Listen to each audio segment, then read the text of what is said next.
जय हिंद। आइए अब हम लोग सुप्रीम कोर्ट के एक इम्पॉर्टेंट फीचर्स के बारे में, जैसा आप लोगों ने टाइटल में देख लिया, वह है जुडिशियल रिव्यू के बारे में जानेंगे। ठीक है, अगर कह दिया जाए मतलब पूरे के पूरे सुप्रीम कोर्ट के चैप्टर का कोई इंटरेस्टिंग टॉपिक, इंटरेस्टिंग कैसा कोई कह सकते हैं पॉइंट, जिसपे कि यूपीएससी में कई एक बार, ठीक है, इस पे क्वेश्चंस पूछे गए हैं जुडिशियल एक्टिविज्म और जुडिशियल रिव्यू से संबंधित। ठीक है, ये प्रीलिम्स में भी, मेंस में भी, और इनफैक्ट जो PSIR मतलब पॉलिटिकल साइंस इंटरनेशनल रिलेशन जो ऑप्शनल है उसमें भी इससे संबंधित क्वेश्चंस आ चुके हैं। इंपॉर्टेंट टॉपिक है जुडिशियल रिव्यू। मैं इसे एकदम आसान भाषाओं में, सरल शब्दों में समझाने का प्रयास करेंगे। ठीक है, जुडिशियल रिव्यू का मतलब होता है ना, एक बार कह सकते हैं रिव्यू करना। एक तो होता है व्यू मतलब होता है देखना। ठीक है, कोई चीज़ को हम देखते हैं, व्यू करते हैं। ठीक है, मतलब जैसे होता है ना कि कोई मॉन्यूमेंट्स है, कोई प्राकृतिक जो है सुंदरता है, नेचुरल लैंडस्केप है, तो उसे हम व्यू करते हैं, उसे हम देखते हैं, मतलब अपनी सरसरी निगाहों से व्यू मतलब। ठीक है, और एक होता है रिव्यू का मतलब पुनः अच्छी तरीके से देखना, मतलब अच्छे से उसको ऑब्जर्व करना, अच्छे से उसका निरीक्षण करना, परीक्षण करना। ठीक है, तो वही है जुडिशियल रिव्यू। हालांकि judicial review as a term कहीं भी कॉन्स्टिट्यूशन में वर्णित नहीं है, लिखा हुआ नहीं है, फिर भी यह इतना इम्पॉर्टेंट है। क्यों? क्योंकि अगर संविधान में कुछ ऐसे प्रावधान दिए गए हैं, उसे जोड़कर जुडिशियल रिव्यू बनाया गया है। आगे हम लोग उसके बारे में भी पढ़ेंगे। जैसे देखो, जुडिशियल रिव्यू का मेन फंक्शन कह सकते हैं, सुप्रीम कोर्ट को यह अधिकार है कि सरकार के द्वारा बनाए गए कोई भी नियम कानून, पारित किए गए कोई भी एक्सिक्यूटिव ऑर्डर्स को वो जांच सकती है। और पूरे के पूरे अगर भारत में देखोगे ना, तो 3 ऑर्गन ऑफ द गवर्नमेंट है, लेजिस्लेटिव, एक्सिक्यूटिव और जुडिशियरी। तीनों के तीनों में ऐसे प्रावधान किए गए हैं ताकि चेक्स और बैलेंस बना रहे तीनों ऑर्गन में।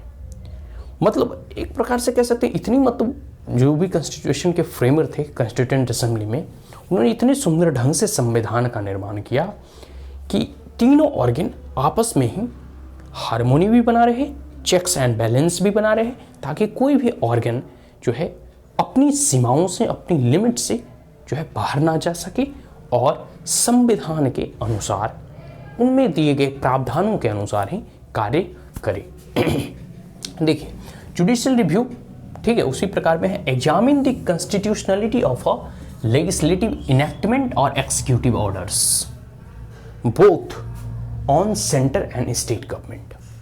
मूलतः जब संविधान का निर्माण हुआ था तो सेंटर और स्टेट के द्वारा ही जो है कुछ, जैसे हमारे सब्जेक्ट बांटे हुए ना, एक यूनियन लिस्ट है जिसपे केंद्र सरकार नियम बनाती है, एक स्टेट लिस्ट है जिसमें राज्य सरकार नियम बनाती है, एक कनकरेंट लिस्ट है जिसमें दोनों राज्य और केंद्र मिलकर नियम बनाती है। ठीक है, तो नियम और पॉलिसी का फॉर्मुलेशन या फिर कोई भी कॉन्स्टिट्यूशनल अमेंडमेंट, कोई भी एक्सिक्यूटिव ऑर्डर्स, उसे सुप्रीम कोर्ट सर्वोच्च न्यायालय एग्जामिन करती है, उसे जांचती है। जैसे आप जो है परीक्षा देते हैं, प्रश्नों के उत्तर लिखते हैं, तो परीक्षक जो होते हैं वो मतलब आपके कॉपी वगैरह चेक करते हैं, फिर नंबर अलॉट करते हैं। ठीक उसी प्रकार यह भी एग्जामिन करने का प्रयास करती है और सर्वोच्च न्यायालय को जो है डिफेंडर और grantor of the Indian constitution कहा गया है, एक प्रकार से guardian of the Indian constitution कहा गया है। ठीक है, तो वह उसकी वैधता को, उसकी कॉन्स्टिट्यूशनलिटी को जांचने का प्रयास करती है कि यह संवैधानिक है या असंवैधानिक। ठीक है, संवैधानिक इन द सेंस जो भी नियम कानून, जो भी पॉलिसी, जो भी रूल्स एंड रेगुलेशन सरकार के द्वारा इनेक्ट किया गया हो, वो संविधान के प्रावधानों के अनुसार मेल खाता हो, संविधान के अगेंस्ट कुछ भी नहीं बनाया गया हो। ठीक है, क्लियर है? तो वही है कॉन्स्टिट्यूशनलिटी चेक की जाती है लेजिस्लेटिव इनैक्टमेंट का। लेजिस्लेटिव मतलब विधायी का, उसके द्वारा जो नियम बनाए जाते हैं पार्लियामेंट के द्वारा, उसकी संवैधानिकता को जांचा जाता है इस जुडिशियल रिव्यू के माध्यम से। ठीक है, और मतलब और शासक केंद्र सरकार के द्वारा और राज्य सरकार की भी नीतियों को जांचा जा सकता है। आगे है ई फाउंड अल्ट्रा वायरस। अगर सुप्रीम कोर्ट को यह अल्ट्रा वायरस दिखाई पड़ता है, सुप्रीम कोर्ट तब तमाम लीगलिटी को जानने के बाद, उसका परीक्षण करने के बाद, उसे एग्जामिन करने के बाद अगर ये फाउंड करती है कि यह अल्ट्रा वायरस है और वायलेट द कॉन्स्टिट्यूशंस प्रोविजन, एक प्रकार से जो संवैधानिक प्रावधान है उसका उल्लंघन करता हुआ प्रतीत होता है, इस परिस्थिति में उस बनाए गए मतलब उस विधायिका, उस लेजिस्लेटिव असेंबली के द्वारा बनाए गए नियम कानून को वह रद्द कर देती है, उसे नल एंड वॉइड करार देती है। Is that clear? तो लेजिस्लेटिव ऑर्गन्स के द्वारा बनाए गए कोई भी नियम, कोई भी कानून को अल्ट्रा वायरस करार देकर उसे नल एंड वॉइड जो है किया जा सकता है। लेकिन वो किस ग्राउंड पे, किस बिहाफ पे? जब वह जो है संविधान के प्रावधानों का उल्लंघन करता हुआ प्रतीत होता है तब। ठीक है, तो देखिए कुछ रीजन थे ये क्यों, मतलब आखिर जुडिशियल रिव्यू या फिर ऐसे प्रावधान क्यों किए गए थे कि सुप्रीम कोर्ट जो है वो अपने लेंस के हिसाब से उसे देखे कि मतलब ये नियम कानून सही है या नहीं। तो इसके 3 प्रमुख कारण थे। पहला है uphold the supremacy of the constitution. देखो भारत में अगर पूछा जाए कि भारत में सुप्रीम कौन है, तो भारत में सुप्रीम ना ही लेजिस्लेटिव बॉडी है, ना ही एक्सिक्यूटिव बॉडी है और ना ही जुडिशियरी है। सुप्रीम कौन है? तो वह है भारतीय संविधान, भारत का कॉन्स्टिट्यूशन। तो कौन से 3 रीजन हैं, 3 ग्राउंड है जिसपे उसे मतलब एक प्रकार से क्यों जो है जुडिशियल रिव्यू का प्रोसेस रखा गया था? तो सबसे पहले है ताकि कॉन्स्टिट्यूशन और संविधान की सर्वोच्चता, इसकी सुप्रीमेसी बरकरार रखा जा सके। Uphold the supremacy of the constitution, मतलब संविधान से ऊपर कोई नहीं है। Is that clear? दूसरा है टू मेंटेन फेडरल इक्विलिब्रियम। एक प्रकार से कह सकते हैं ना कि भारत फेडरलिज्म के कॉन्सेप्ट को अपनाया है, यहां संघवाद की अवधारणा को एडॉप्ट किया गया, भले ही यूनिटरी इन नेचर है, indestructible state of indestructible union. तो एक प्रकार से जो भी हो, लेकिन हमने संघवाद की अवधारणा को, कोऑपरेटिव फेडरलिज्म को एडॉप्ट किया है। अब कोई सेंटर जो है स्टेट को मनमाने तरीके से, मतलब स्टेट में कोई डिफरेंट पार्टी की सरकार है उसे मनमाने तरीके से चलो हटा दो, यहाँ ऐसा नहीं कर सकती। तो एक प्रकार से तभी केंद्र जो है स्टेट की सरकार को हटा सकती है और प्रेसिडेंट रूल लगा सकती है, चाहे उसके पास जो है बहुमत खो गया हो, वहाँ किसी पार्टी की सरकार ना बन पाई हो, कोई पार्टी मेजोरिटी में ना आ पाया हो, या फिर वहाँ कोई प्रकार का लॉ एंड ऑर्डर का खतरा हो और कॉन्स्टिट्यूशनल क्राइसिस हो, तब जो है उन ग्राउंड पे जो है वहाँ प्रेसिडेंट रूल लगाया जा सकता है। लेकिन हो सकता है कि सेंटर अपने मनमाने तरीके से, क्योंकि सेंटर के पास अधिक शक्ति है, वह स्टेट गवर्नमेंट करे हटाओ, हमारे पार्टी से नहीं, तुम्हारी सरकार को गिरा देते। तो इस केस में वो सुप्रीम कोर्ट अप्रोच कर सकते हैं। और हमने बताया है कि ओरिजिनल जुरिडिक्शंस में अगर if there were any dispute between the centre and the state, it can be sort out by the supreme court under original jurisdictions. तो वही है कि फेडरल में मतलब सेंटर और केंद्र और राज्य सरकारें के मध्य में एक संतुलन कायम रहे, एक प्रकार से कहते हैं संघवाद में कह सकते हैं कि नहीं, या दोनों बराबर रहे, मतलब दोनों को एक जो अधिकार संविधान में दिए गए हैं उसी अनुसार जो है दोनों को प्रमुखता है।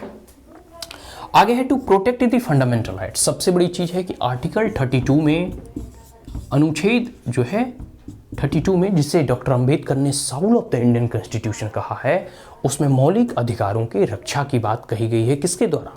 सुप्रीम कोर्ट के द्वारा। सुप्रीम कोर्ट को गार्जियन ऑफ द कॉन्स्टिट्यूशन भी कहा जाता है और सुप्रीम कोर्ट को ग्रांटर और defender of the fundamental right भी कहा जाता है।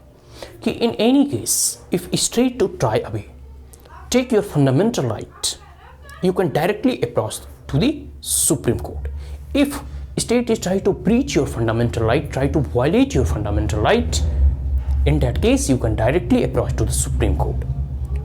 ठीक है, तो अनुच्छेद 32 के अंतर्गत, क्योंकि यह भी एक मौलिक अधिकार है, अनुच्छेद 32 अपने आप में मौलिक अधिकार है, और इस मौलिक अधिकार की रक्षा के लिए सुप्रीम कोर्ट को कह सकते हैं बाध्य किया गया है, लीगली बाइंडिंग है, ठीक है, कि आप वहां जाकर अपने मौलिक अधिकारों के हनन होने से बचा सकते हैं।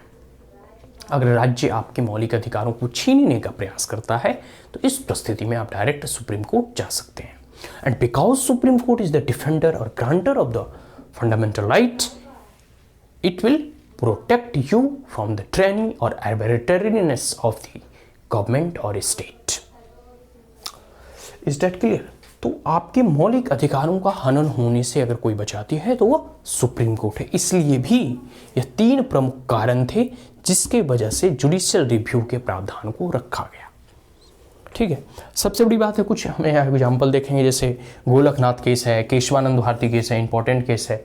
ये सब ऐसे केसेस हैं जो कि सुप्रीम कोर्ट की जुडिशियल रिव्यू और उसके लेंस से होकर गुजरा है और इंपॉर्टेंट और लैंडमार्क जजमेंट है।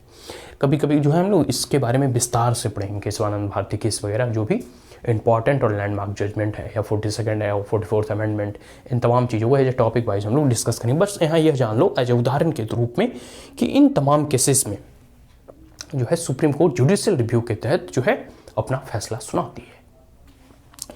आगे है कि आखिर सुप्रीम कोर्ट जो है कॉन्स्टिट्यूशनल वैलिडिटी जो है, मैंने पहले ही बताया कि जुडिशियल रिव्यू कहीं जो है लिखा नहीं गया है संविधान में, लेकिन बहुत सारे ऐसे प्रावधान किए गए हैं जिसके कारण सुप्रीम कोर्ट को यह जुडिशियल रिव्यू का पावर मिलता है।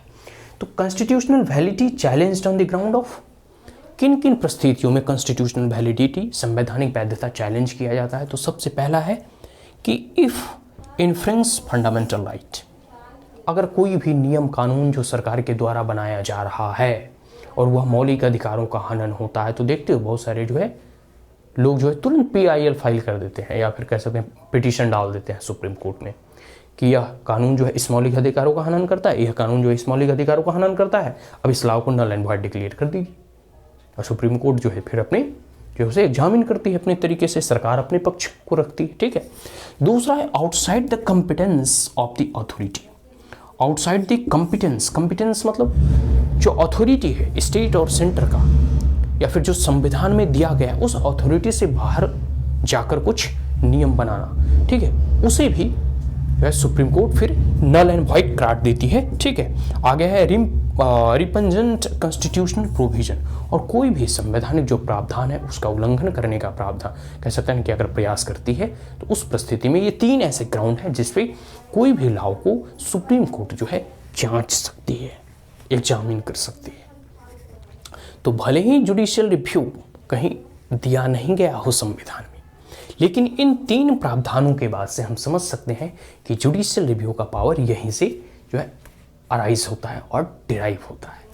सुप्रीम कोर्ट इसे यहीं से डिराइव करती है। ठीक है, तो कोई भी मूलतः होता है ना, फंडामेंटल राइट से ही लोग जो है उसकी कॉन्स्टिट्यूशनल वैलिडिटी लोग ही कहते हैं एक प्रकार से ना वेरीफाई करने का प्रयास करते हैं। तो जुडिशियल रिव्यू इंपॉर्टेंट चीज़ है। एक इसमें जो है ना बहुत सारे इसके क्रिटिसिजम्स भी लोग करते हैं कि जुडिशियल रिव्यू एक प्रकार से जो लोगों की विल ऑफ द पीपुल है उसे रिप्रेजेंट करती है लोकसभा और लेजिस्लेटिव असेंबली।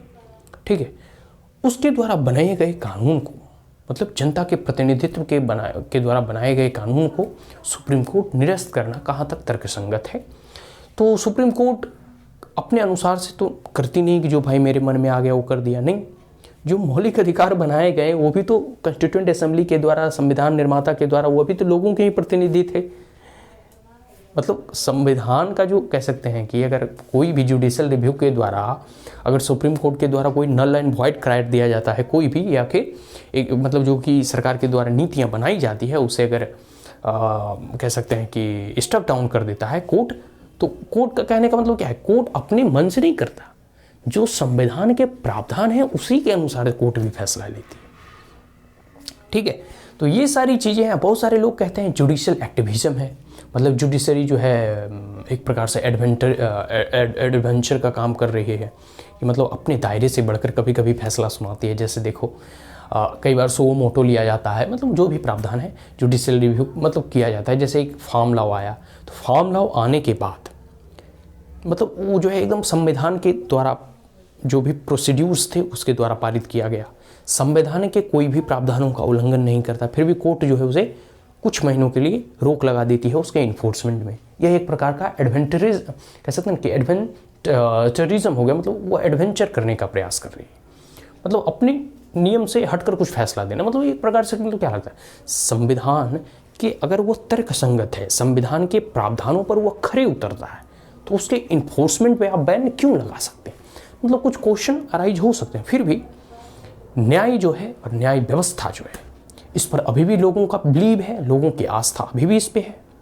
अभी भी दो पक्षों में अगर लड़ाई होता है तो आपको देखो ये कहते हुए सुनाई देते होंगे कि I will see you in the court, मतलब हम तुम्हें कोर्ट में देख लेंगे।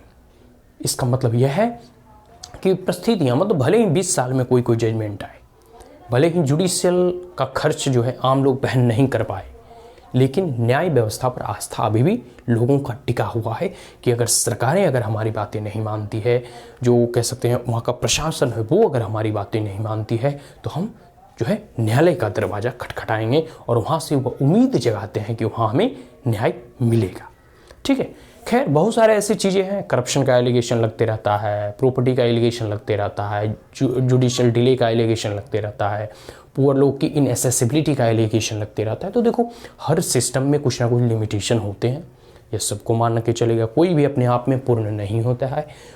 सरकारें हमें चुनते हैं या फिर कोई एक इंडिविजुअल भी व्यक्ति होता है तो उसमें कुछ नकारात्मक नेगेटिव बिहेवियर भी होते हैं, कुछ पॉजिटिव बिहेवियर भी होते हैं। तो ठीक उसी प्रकार जो सुप्रीम कोर्ट का जो एज अ जुडिशियल इंस्टीट्यूशन है उसमें भी कुछ उसकी सीमाएं हैं, चाहे कह सकते हैं फंडिंग की व्यवस्था आप कह सकते हैं होना अपर्याप्त रूप में होना, या फिर जो इंफ्रास्ट्रक्चर है उसकी कह सकते हैं कि अपर्याप्त रूप में, मतलब हर चीज़ भारत में सब चीज़ देखा जाता है।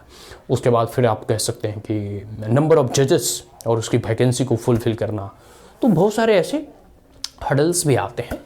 तो सब जो है उसमें सामंजस्य बैठाने की ज़रूरत है और आने वाले समय में जुडिशियल एसेसिबिलिटी को बढ़ाने की ज़रूरत है, इसकी अफोर्डेबिलिटी को बढ़ाने की ज़रूरत है। हालांकि PIL के जरिए जो है सुप्रीम कोर्ट ने बहुत हद तक जो है एसेसिबल बना दिया है, लेकिन एक प्रकार से फिर भी जो सेशन कोर्ट है, जो हाई कोर्ट है उसमें, या फिर जो ट्राइब्यूनल्स वगैरह जो बैठ रहे हैं उसमें फास्ट और स्पीडी डिलीवरी, मतलब जस्टिस डिलीवरी सिस्टम को अब जो है बदलते समय और परिवेश के अनुसार, जब 5G 4G 6G चल रहा है और समय और परिस्थितियाँ बदल रही हैं, पॉपुलेशन इंक्रीज हो रहा है, तो अब जो है जुडिशरी को भी अपने आप में रिफॉर्म करने की आवश्यकता है और इसके साथ साथ जो वहाँ की एक कॉलेजियम सिस्टम है इसको भी बदलने की आवश्यकता है, ताकि फ्री और फेयर जो है एक कह सकते हैं ना कि न्यायाधीश का जो है सिलेक्शन हो सके। ऑल इंडिया जुडिशियल सर्विस की बात कही जा रही है। अब देखिए इस चीज़ जो है इसमें रिफॉर्म्स में समय लगता है और आने वाले परिस्थितियों में, आने वाली सरकारों में और आने वाली जुडिशियल अपने आप को किस प्रकार से रिफॉर्म करती है, ये इसके ऊपर भी